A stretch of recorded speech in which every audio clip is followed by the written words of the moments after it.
Now though, time to head over to Rad for the latest in skate fashion.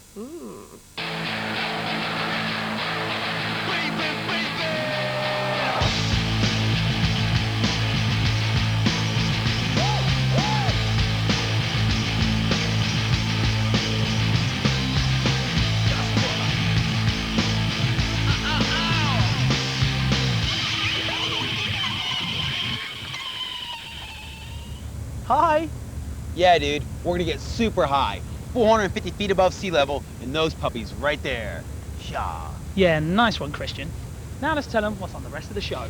Mark, why you always ripping on me, dude? This is my world. You're just a squirrel trying to get a nut. Out of here.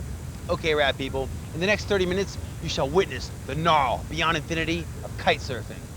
I'll be showing you what's hot and what's not in the world of skate fashion. Woohoo! Sorry, dude. In another wind-dependent sport, we got land yachting in Wales. We do a profile on current world surf champion Lane Beachley. And we meet the makers behind the film above. But first, check out this awesome skate park I came across in Ocean City, Maryland. Sorry, dude. I think I got a little bit left.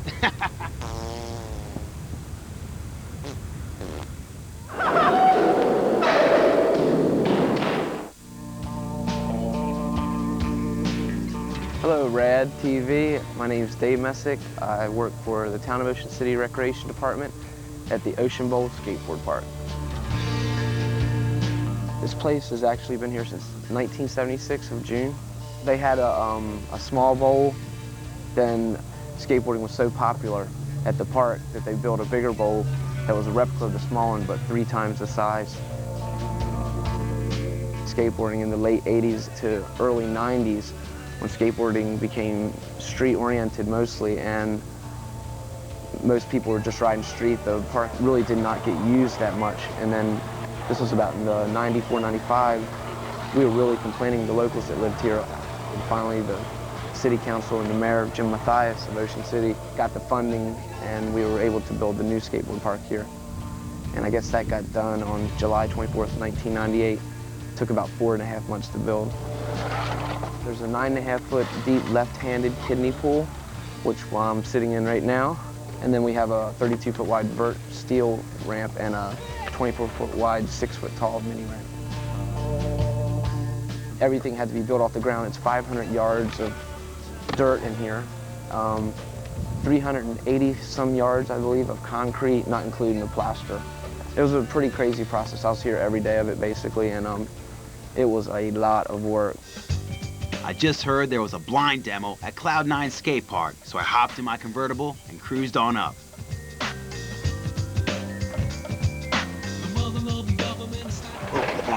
LeVar McBride, Ronnie Krieger. He's so rad if Ronnie Krieger's here. He's one of my favorite skaters. It was your classic demo setup, complete with a band of garage grommets providing the sound, or more like the noise. Unfortunately, I got there a bit late. They were just getting ready to close shop and head upstate for another demo. I was, however, just in time for the traditional product toss. Dude, things can get a bit rough in there. I've seen kids fight for up to 3 hours for one pair of jeans, so I got my can of whoop-ass at the ready. Back up a little. I tried my hardest, man, but these kids were tough. It was like a war in there. I only got one sticker. Punks. The blind team vamoosed, and I cruised back to the Ocean Bowl to catch the evening session. Must be tough being a pro.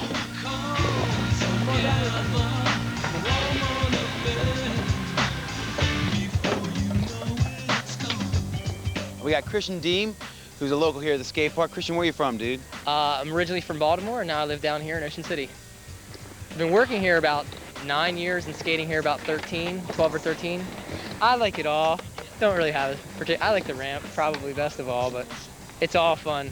Sue Kraus, local here at the skate park, ruling the pool. Sue, how long have you been skating? Like 5 years. Whoa, I mean, that's a pretty gnarly pool to be ripping, and you know, you've got it wired, girl. I skate it every day. Okay. I live 3 blocks away, so. Perfect. So what got you into skating? My roommate worked at the skate park. It was boring in the wintertime, nothing else to do. Came down and started started trying it out. Yeah, the tiles are awesome. Make a pretty sick noise when you get going fast around them. Pretty nice. Really adds to it, makes it a real pool too, you know, having the tile and pool coping. Oh, I love skating this pool. I mean, it's real fun. It's got a couple flaws, but that's what makes it a pool, you know, learn to overcome everything and try and skate it. Well, that's it from the Ocean Bowl Skate Park in Ocean City, Maryland. My friend David Mestick's holding the camera. He's the guy that did the documentary on this place here. And that rad pool right there, the rad sunset there. Awesome, dudes. You gotta come here, Ocean City, Maryland. Our next guest has 18 World Cup surfing victories under her board. And she's currently world champion. Meet Lane Beachley. Hubba, hubba. Yo!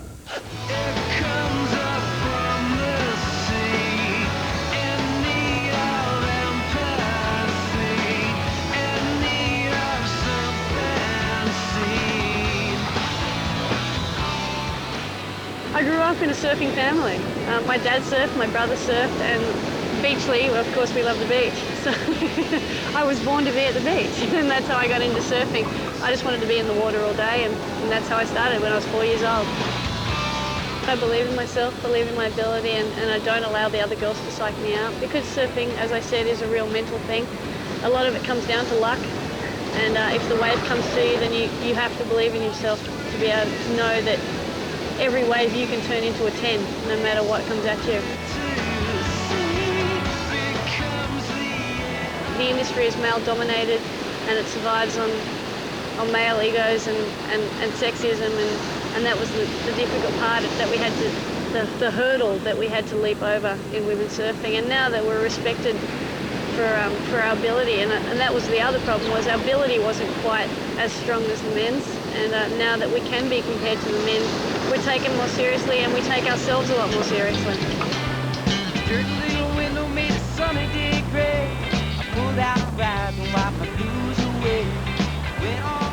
I don't think it takes any stupidity. I think you have to be a lot more aware of what's going on around you. You're only stupid if you go out there and you don't want to be out there. Then it involves stupidity. But if you really want to be out there and it's a passion and it's a driving force that motivates you, then it's one of the most exhilarating experiences you'll ever have. What's the point of always trying to be here? I'm not slaving away. Fear keeps you under control.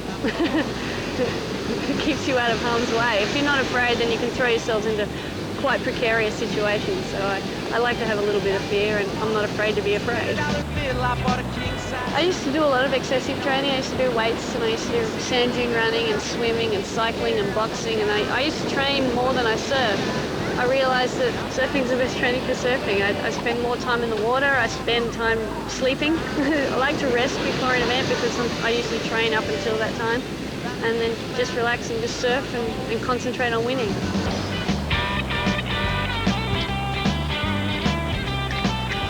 I love the power of the surf, and I respect the ocean, and hopefully it'll respect me if I'm out there in a really bad situation.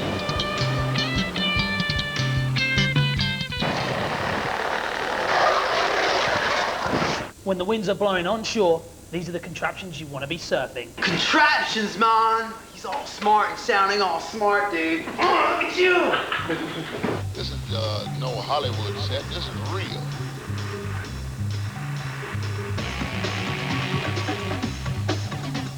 The king is going home to get his throne.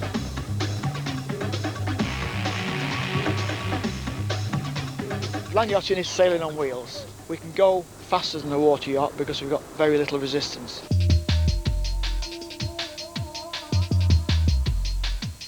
We sail 3 wheels, sail for the power obviously. You lie in the yacht and steer it with your feet and hurtle along at tremendous speeds. I've had 70 miles an hour out of man on an airfield with a car following me. The speed record is 116 miles an hour, that's in America. It's like driving a small car. You've been doing like 30 miles an hour, it feels like you're doing 100 because you're only about 6 inches off the ground. We have 2 different classes of yacht actually down on the beach today. One is the Class 5, that is the smaller class of yacht. We then have the Class 3s, which are a lot larger type of yacht, tend to go a little bit quicker. Land yachting doesn't always take place on beaches. There are a couple of clubs in England where we sail on airfields.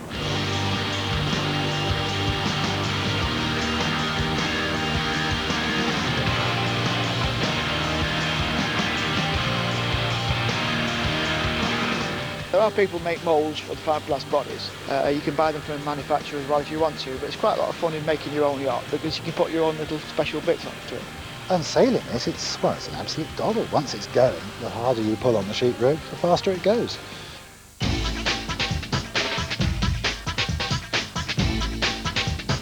Well, it's a sailing sport. Some people who have land yachts don't actually race. They're not interested in racing.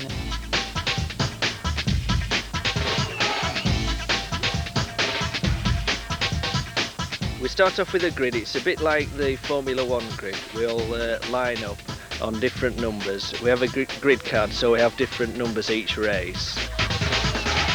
We all go around the regattas together really and meet up. There is a very good sense of community with us really, you know, we're good pals. There isn't any money as such involved in it, so it's, you know, the racing's very friendly. Good crack really. But there's not a lot of animosity between the two sets of pilots. Not really, anyway. I had a fairly bad crash once in a European Championships. I cut my back, smashed the yacht up fairly badly. You have turned it over. Oh, you turn them over quite easily. When you turn them over, like you tend to snap your mast. There was somebody killed many years ago. He hadn't been to the briefing for the race. We insist now that he go to a briefing. And what actually happened is he went around the marker the wrong way when there were other yachts coming the other way. And you can imagine that is very dangerous. I've been sailing for over 40 years and I've had a couple of bruises and that's about all. When I had long hair, it tended to get caught in the pulleys and I got in a hike and I couldn't release the sheet rope because my hair was in the sheet rope, so I had to steer out of it. That was a bit scary. Some people name their yachts, including me, true Brit as you can see, because I'm very patriotic. There is a few that name them, but they aren't really words that you can repeat. You soon get bored, it's quite a long walk to the sea.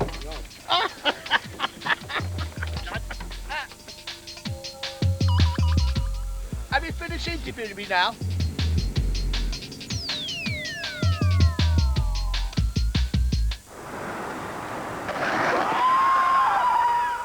Yo, Mark, what you got for this week's Trick of the Week? Well, I think you should watch this because I'm giving a few tips on skate fashion. Dude, what's wrong with this, man? I just got it. I thought I was looking all fly and fresh. You look like a waiter.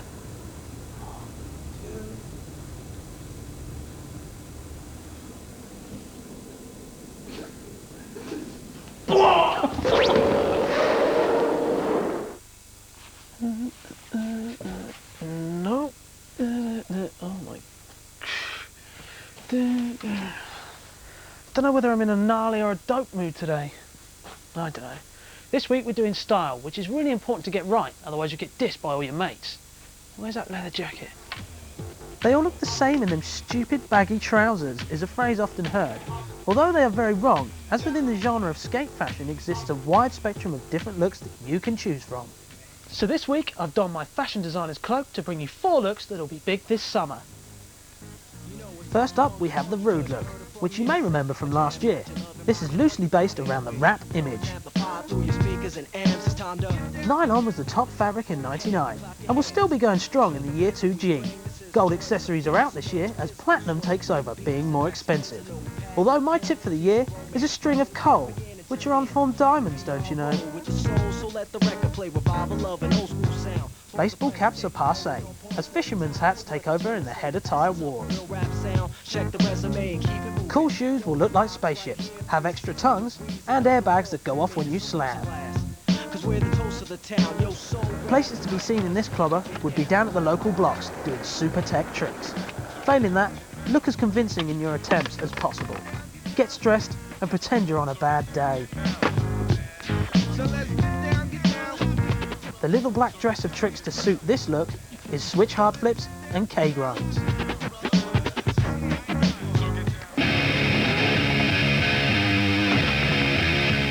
Another popular look is the Nala. This is a very tough and rugged image that screams functionality. The phrase, "I don't care how I look, I just skate," comes to mind.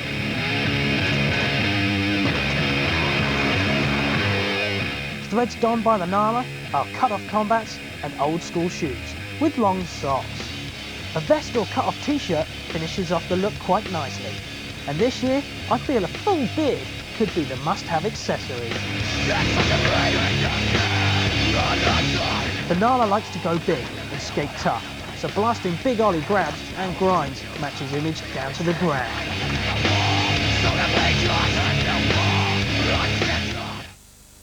The art skater is a very thoughtful and organic look to go for. Quite a lot goes into this look, but try to give the impression that you've just got up like that. Three-quarter length trousers cut off by your nan's dog and a big woolly Inca hat worn over large hair are essential for this look. An extra accessory could be to encourage some small birds to nest in your locks to complete that at one with nature feel. Being an image that screams individuality, the art skater likes to go for very obscure tricks and skate obscure spots. Anything goes with this look. To give this look an air of intelligence, finish it off with a book either on yoga or international business.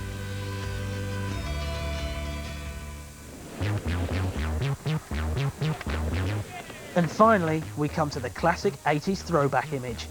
Colour-wise, you're looking for bold or pastels with multi-screen print. Multicoloured jogging bottoms self-customised with Tipp-Ex down the sides. Top it off with a trilby, and a synthesizer keyboard played by a friend could look lovely. You must be careful with your tricks on this one and keep them all dated under 89 for that authentic flavour. Sweepers, foot plants and Christ-airs are the order of the day.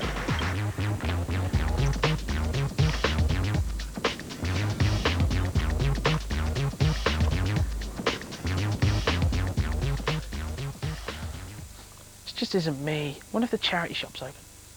Oh, well, that's it for this week. Next week, the secondary problem of buying your own board. End link. Stay chic for next week. Is that all right? See? Available for children's parties, DJing down the parish hall for the school disco. I'm the best. Theakston, watch out.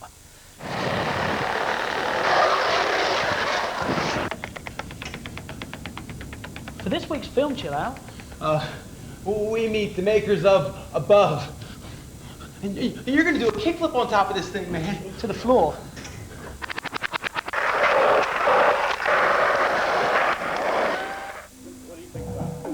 I'm Mark Munson. I'm Adrian Frierson, and we're Chill Factor Films. Above is like a crossover video, snowboarding, skateboarding and wakeboarding. We're making videos for ourselves and hopefully other people like them.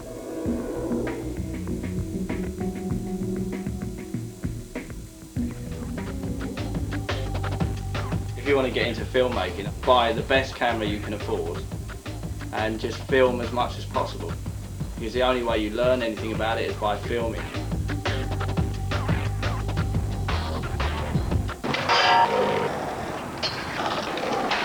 If you've never witnessed kite surfing, now's a very bad time to go to the John. Word. We promise you, what you're about to witness, there aren't even words, adjectives to describe how gnarly this stuff is. Like gnarly times infinity. Isn't even like close to it. Who's John? Who's, oh. No, I mean, honestly, why they want to go hang out with John? Oh, toilet! Yeah. And I have to put up with this all the time. I see how you are. Let's go.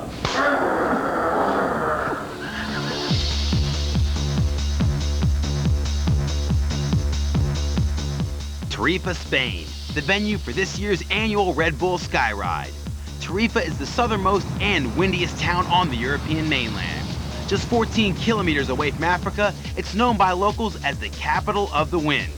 And there was certainly a lot of hot air around at this year's top kitesurfing event. What's up? Welcome to the Red Bull Sky Ride in Tarifa. Hey man, come in Tarifa. Tarifa is the place, come and fly with us. kite surfing is one of the fastest growing water sports on the planet. As a combination of surfing, paragliding, wakeboarding, and even snowboarding, it's no surprise that the sport is really taking off. One man who's taking kite surfing to new heights is the aptly named American Flash Austin. Hey, I'm Flash. We're here at the Red Bull Skyride in Tarifa, Spain. It's time to fly. We're gonna go off.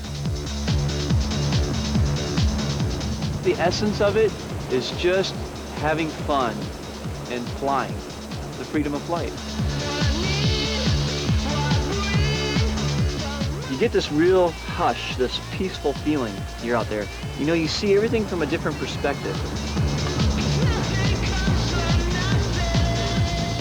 I just can't imagine living without kite surfing.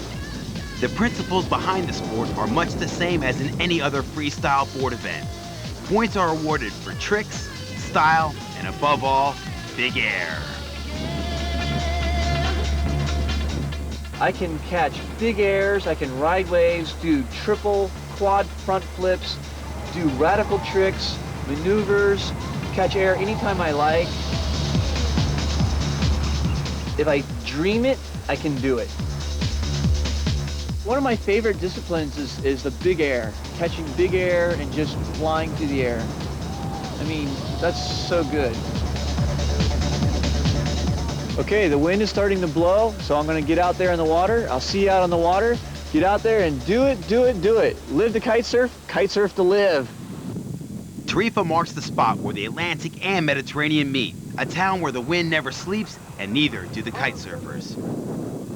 Oh, this place rules. Absolutely rules. Yeah. Parties are good, the wind's good, the beach is good. Yoo-hoo! It's all good. Now we have a day when it's really windy, the surf is huge, so I think all the riders are really stoked. I'm really stoked. It's a really fun day.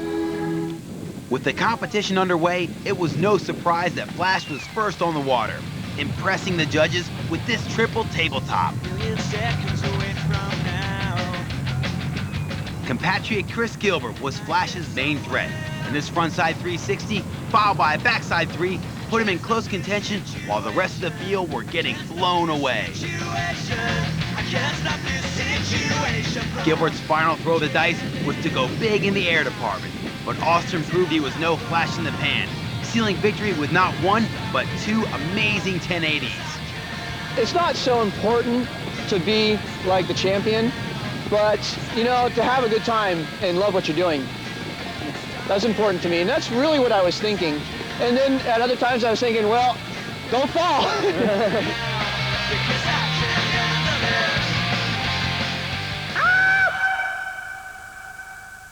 Well, that's another rad gone. Just like those kite surfers. Gone.